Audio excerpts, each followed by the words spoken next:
Good morning, Facebook family and friends, my faithful loyal YouTube subscribers. Today is Thursday, August 10th. The year is 2017. I think in my last video I said 2007. You have to realize I get up early in the morning to do these videos, and sometimes I still be on Ambiens and all kinds of sleeping medications so I can sleep over here. I have a tough time sleeping in this house because it gets so warm at nighttime and it's complicated. I turn the air up, somebody else turn it down. I turn it up, they turn it down. But I turn it down, they turn it up. So back and forth, I can't get no damn sleep. So anyway, it is 2017, not 2007. 2007 was a terrible year for me, by the way. All right, so that was 10 years ago. Ooh, these years fly by. But this is part 2 to my N-ville series. There are 2 subjects I'm going to touch on about N-ville. I think if I'm going to do these videos about N-ville, we got to at least see what's causing all these problems in N-ville.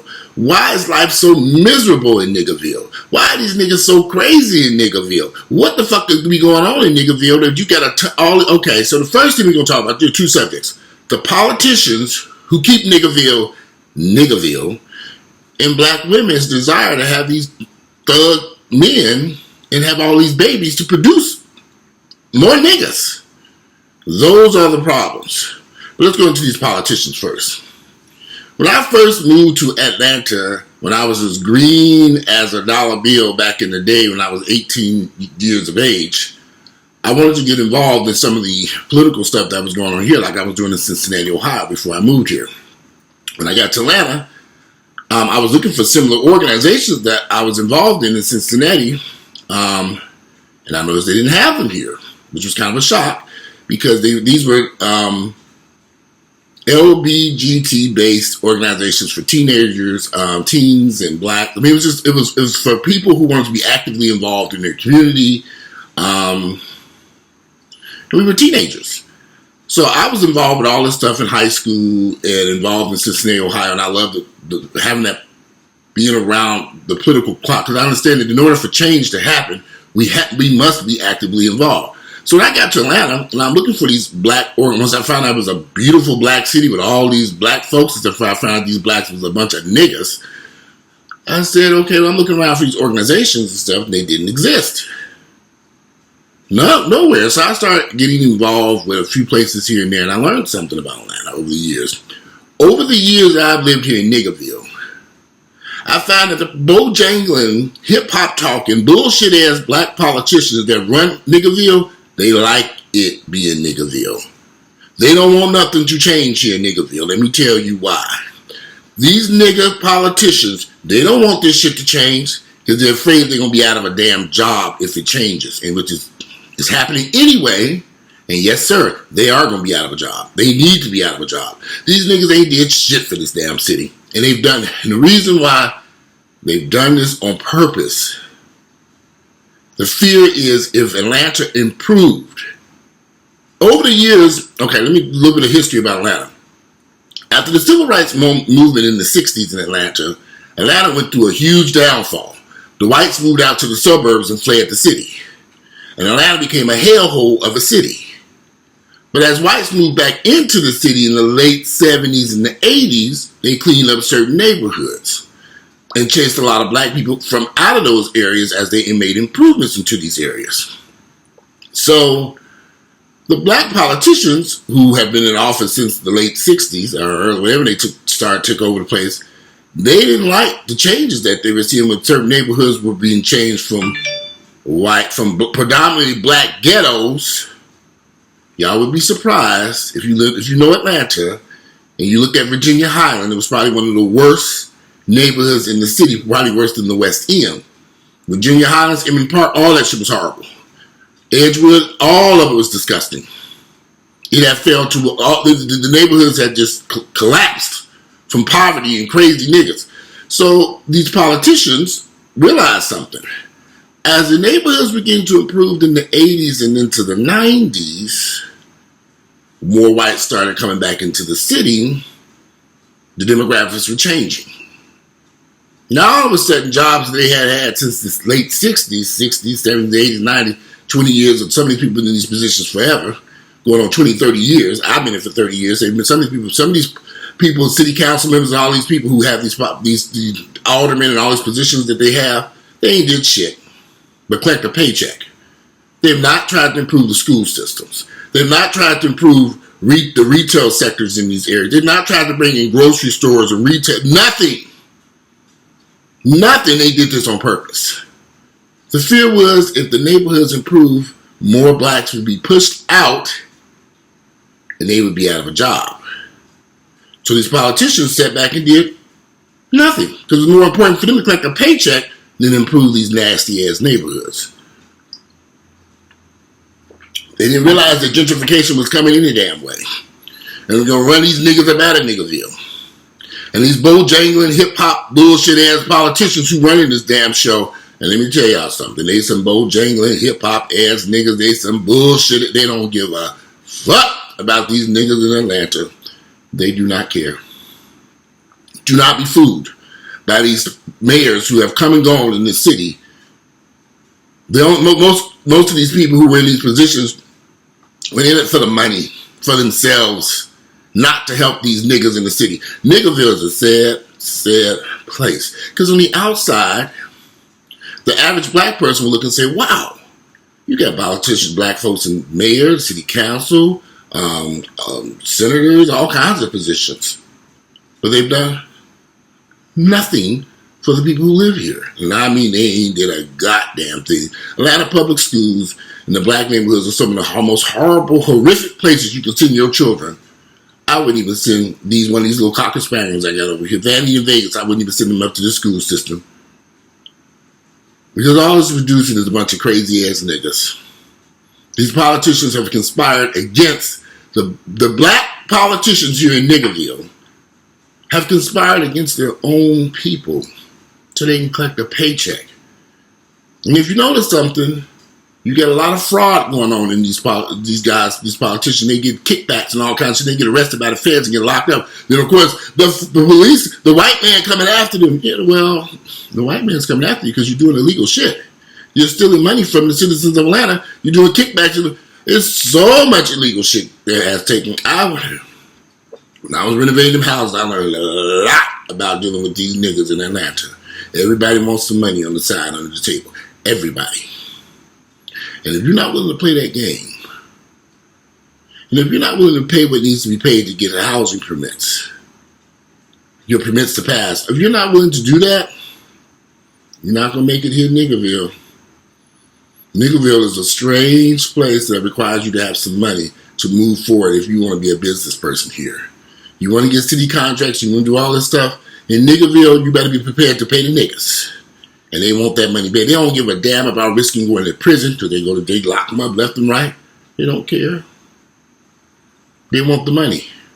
It's greed. And greed has done great harm to the citizens of Niggerville. And they don't understand it. They keep voting for these people year after year after year. Why y'all voting these niggas back in office? These hip-hop, bojangling, crazy-ass niggas don't give a shit about your damn ass. We cannot blame this on white folks. We cannot sit around and blame the situation that's going on in Atlanta on white folks. We have to take a very close look at the people who are in power here. You have had a lot of black folks in power over the past 30, 40 years here in Atlanta. I'm 47, and I think the first black, I need to Google to see when the first black mayor came in position here in Atlanta. But these niggas have done nothing for the cities. They've done nothing. These politicians, these black politicians who have been running this city since the late 60s, early 70s, they've done nothing. Maybe they couldn't do nothing. I don't know. But they sure ain't even tried. And they ain't trying to improve these neighborhoods either. When you look at Atlanta, you have I-75 running down the center of it, and you have I-20 running to the top. So the north side would be considered the neighborhoods north of I-20. Everything south of I-20 is a hellhole. Damn near all of it is worthless. That's their stronghold, though. These black politicians are holding on that side of town. They don't want nothing to happen on that side of town because that's the last little bit of grip they got on this city to keep these positions of power. And once they lose those positions, those neighborhoods, that's right. Now that they've gone into Mechanicsville, and they built a bunch of houses to rent them. I'm thinking, why would they build these beautiful homes to rent them out? Why didn't they just build them and sell them? They didn't, because they knew if they put those houses up for sale, the average black person living over there in Mechanicsville could not afford them. They knew, because of the changing demographics and black folks didn't have such a horrible ride here in this city, that they put those brand new homes up for sale, the average person was going to come there and buy was going to be white. So they decided we make them low-income housing, brand new houses. You can see these houses. They're beautiful, brand new homes. And they rented every last one of them to people, low-income housing, which is fine. That's great. But you and I all know how low-income housing always works out. Why didn't they bring in middle-class black folks? Why didn't they focus on bringing more upper-class black folks in the city? They know them niggas. They know smart black folks don't want to live in the inner city. They don't give a shit about gentrification. Because most white folks coming into the city with gentrification, they don't have children. They're not sending their kids to these schools. These horrible ass schools on this side of town where I live at. These schools are horrible. A lot of white folks are like, I'm not sending my children to that school. So the white folks who do move in here, who do have children, will pay for a private school across town and have their children chartered, picked up by Uber or whatever, and sent to the school where they need to go. Black folks are stuck with these horrible schools are here in Niggerville. They are RLO in Niggerville. Your children will not get an education in the midst of Niggerville. They will come out a nigger. So we can't continue to keep blaming white people for this. We got to look at these black politicians and realize they are responsible for most of the damage that you see taking place here. They are the problem. And they've been the problem for years here in Niggerville. Niggerville wouldn't exist if it wasn't for these damn black politicians who don't give a shit about the citizens that live here. All they want is a check and some money under the table. But see, a lot of black folks don't understand this. And then a lot of black folks, these niggas that live here in Atlanta and Niggerville, will go vote for these politicians over and over and never hold them accountable. Never ask, what have they done for the communities? Show me, you've been in this position for 20 years. Show me what you have done.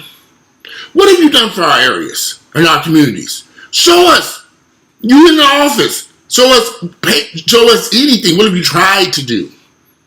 We don't hold them accountable. So we're not holding these politicians accountable. They don't give a fuck. They collect their checks and go about their damn business. It's like a relationship. If you're in a relationship with somebody, you don't hold that person accountable for their actions. Where were you last night? What were you doing? Why did you wreck that car? What happened? If you don't ask questions, they'll do whatever the fuck they want to. And these politicians in Atlanta, they do whatever the fuck they want to. They don't give a shit about these po ass niggas in Atlanta. They do want you to stay po and vote for them. Because they know if you get some money, you're going to flee and go someplace else. Nobody would want to stay. Once you start improving your life and your income rises, why would you want to stay in a poverty-filled neighborhood with a bunch of po niggas? Once you start making money, most smart people, even drug dealers, know once you start making money, you got to get the fuck out of Niggerville. You can't stay around these po niggas. You got to leave. So the politicians feel like, okay, well, we keep them po and trapped. They won't go no place and vote us into office year after year after year after year after year after year. This been going on forever. And Niggerville don't change. Now, let's talk about these black women here in Atlanta. They love a thug. I never forget, years ago, I was having a conversation with my sister and her kids with little kids.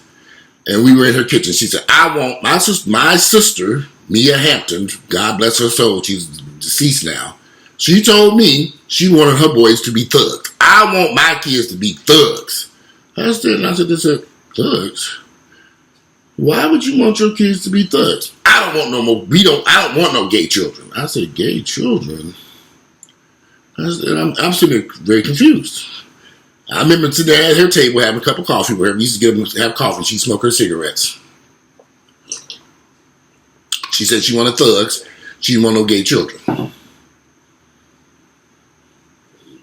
So I began to think about all the men she ever dated. And said, my sister was a very beautiful woman as a teenager. She would meet these guys that were going to school, going to college. She didn't want that. She didn't want an educated, smart man. She wanted the trash. She wanted these thug-ass niggas. So I noticed something about black women. They love thugs. They love a tattooed, wearing, hip-hop, singing, rap, singing, thug. They're educated until I've noticed with pretty much all 5 of my sisters.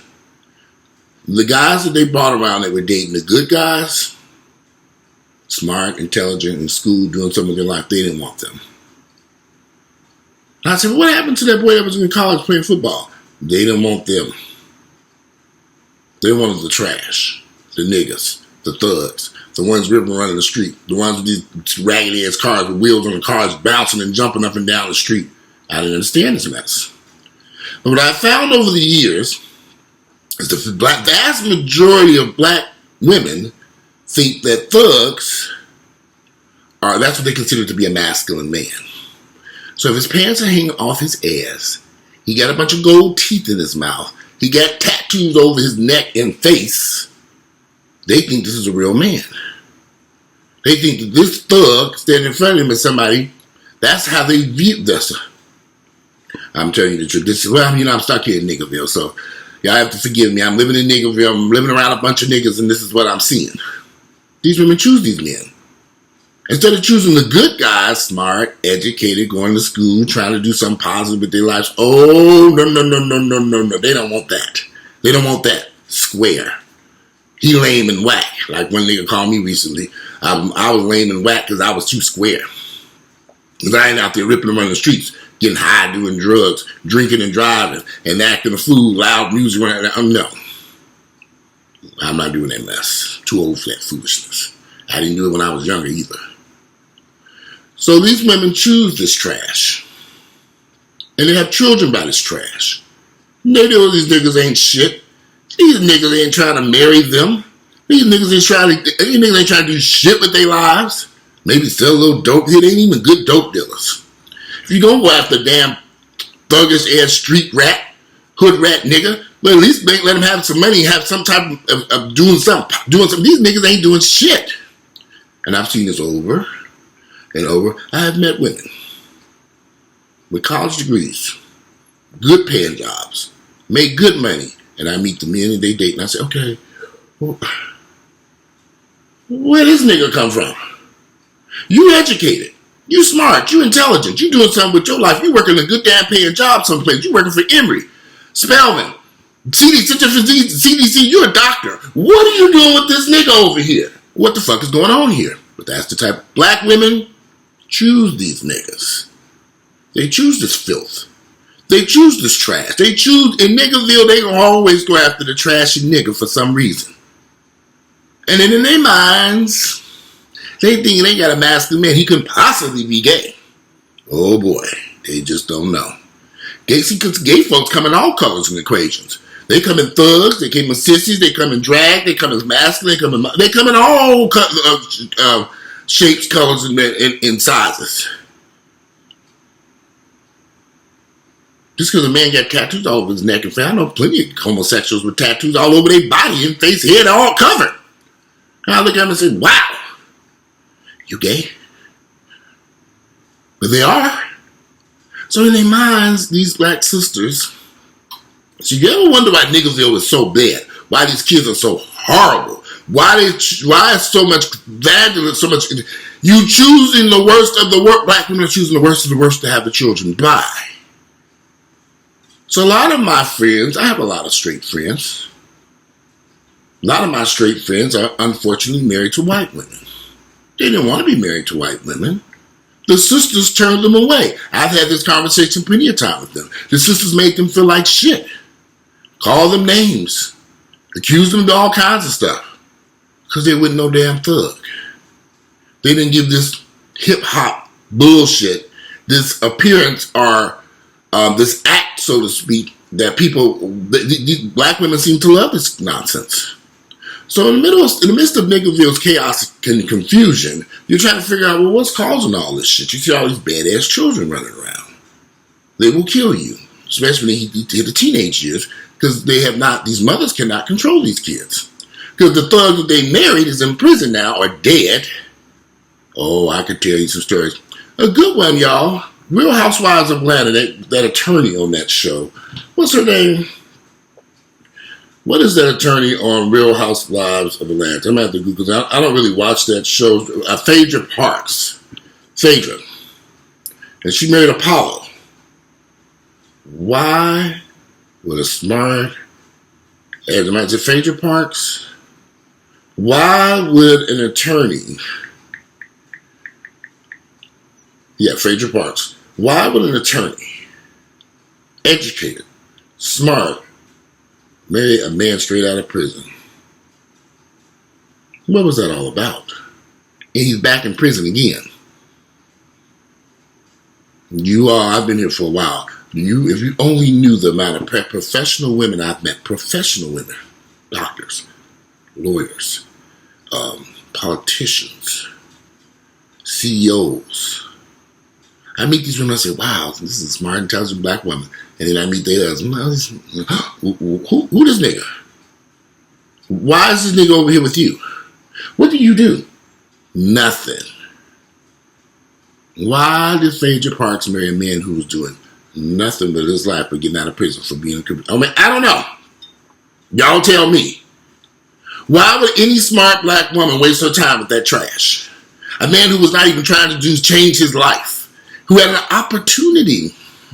Apollo had an amazing opportunity. He was a nigga. But Apollo had an amazing opportunity to be on that show. He could have did a lot of shit. He could open up a restaurant, a gym. He could do anything to sit back and put it on cruise control because people would have came in there just to see his dumb ass.